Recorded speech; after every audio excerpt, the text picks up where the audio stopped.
16ª etapa do Tour de France 2024, uma etapa plana.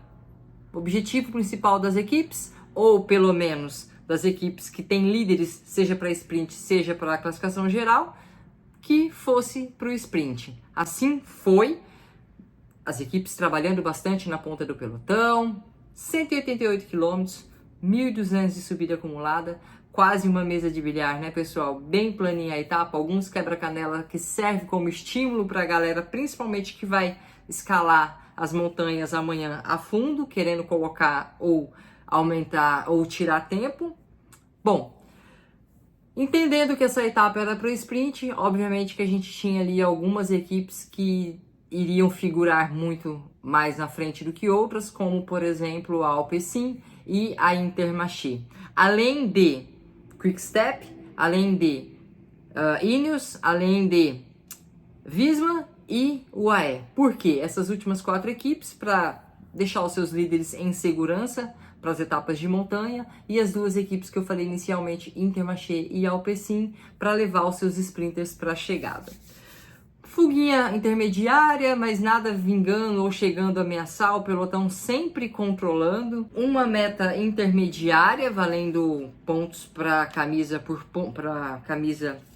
de classificação de sprint. Uma disputa bem acirrada ali, onde Brian Cockard pegou 20 pontos, Jasmin Philipsen 17 pontos, Anthony Turgis 15 pontos e Biniam Girmay 13. Arnaud Delis passando na 5ª colocação com 11 pontos.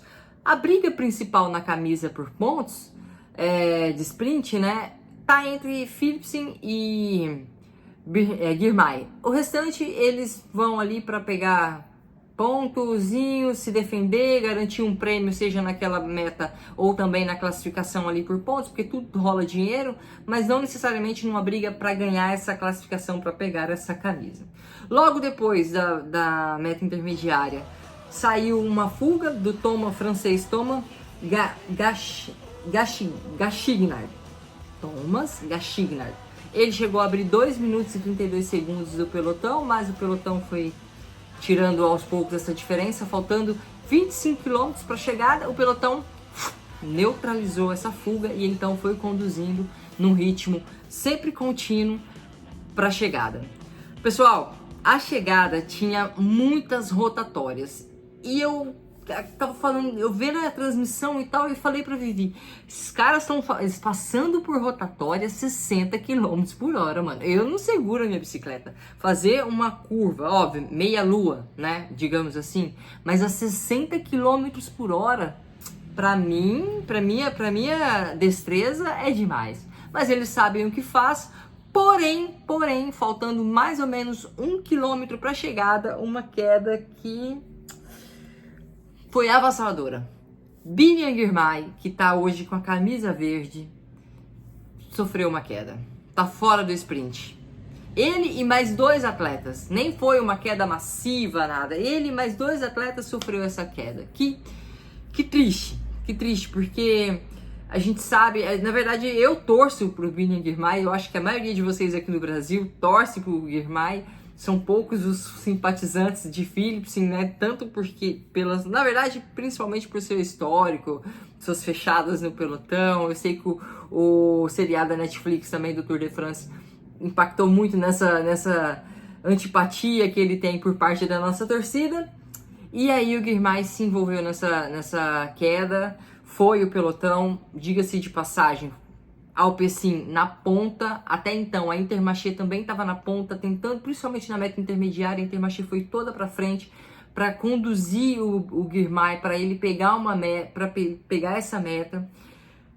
Voltando para a chegada, a Alpecin toda na ponta, levando, inclusive a Alpecin, acho que hoje foi o dia que eles mais protegeram o Philipsen. Tinha ali uns 4 caras, nos últimos 3 km, tinha ali uns 4 caras da Alpecin conduzindo o Philipsen para a chegada. Mathieu Van Der Poel, que lançou Jasmin Philipsen, que abriu o sprint bem massivo, inclusive com Bauhaus, Kristoff, Sam Bennett, Wout van Aert, Pascal Ackermann, Brian Cockard, enfim, tava ali no sprint, muitos sprinters top ali hoje para essa chegada.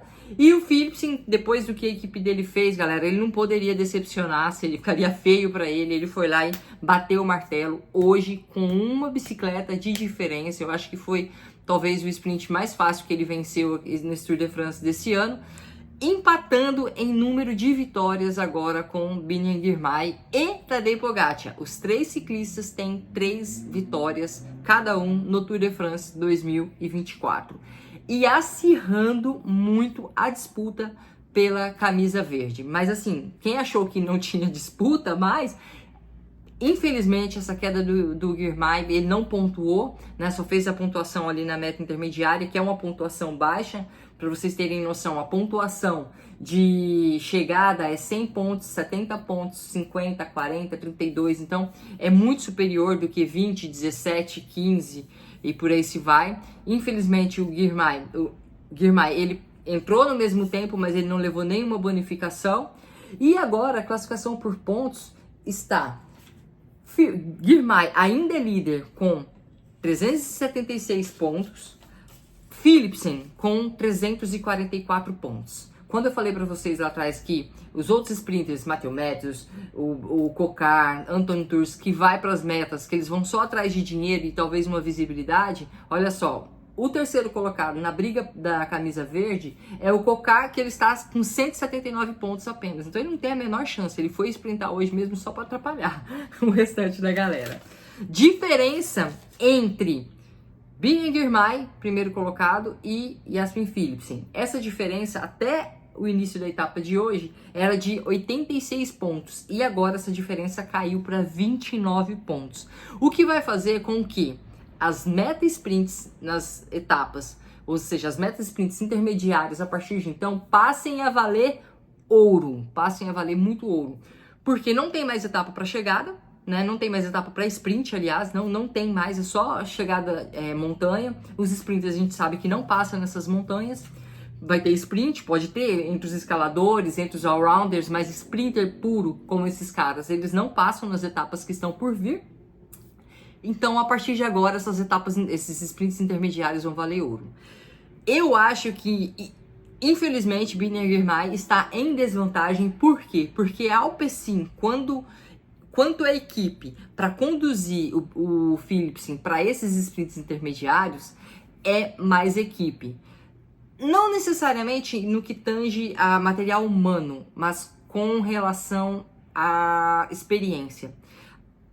A Alpecin é mais time. Então o Biniam Girmay ele vai ter que tirar um coelho da cartola para ele continuar se agarrando nessa diferença que hoje é de 29 pontos. Tá apertado, tá acirrado. Foi uma pena essa queda dele. Vamos ver aí o que a Intermarché vai conseguir fazer pelo Biniam Girmay, que ainda tem um detalhe. Ele ralou, se machucou um pouco hoje. A gente tem que entender como é que ele vai estar para as etapas seguintes, né? Tomara que ele se recupere para que a gente continue vendo essa disputa nas próximas etapas. Classificação da etapa no dia de hoje: Jasmin Philipsen, campeão. Bauhaus, segundo colocado. E Alexander Kristoff, da Uno X, na terceira colocação. Sam Bennett em quarto, Wout van Aert em quinto. Bom, amanhã, pessoal, etapazinha ali de montanhazinha, né? Tem alguns morretes no meio, vou trazer aqui para vocês as informações. Amanhã o estágio 17, 177 km com 2.800 metros de subida acumulada. Galera, amanhã, para mim, é fuga. Não é uma etapa dura ainda a ponto de, como eu falei no vídeo de ontem, o Vingegaard tentar alguma coisa ainda, então e não dá para numa etapa mediana também o AE ou mais precisamente a Visma tentar ficar controlando etapa para acelerações em subidas. Não tem subida suficiente pro Vingegaard tentar alguma coisa, a não ser que ele sinta ali na percepção de pelotão que o Pogacar não está num bom dia. Então eu acho que amanhã é um dia para uma fuga chegar. Lembrando que a gente teve apenas 2 fugas chegando esse ano, que foi nas 2 primeiras etapas. De resto, não teve fuga chegando ainda. Então, eu acho que amanhã é um bom dia. Vamos ver como é que vai ser. Trago aqui para vocês o resumo da 17ª etapa amanhã.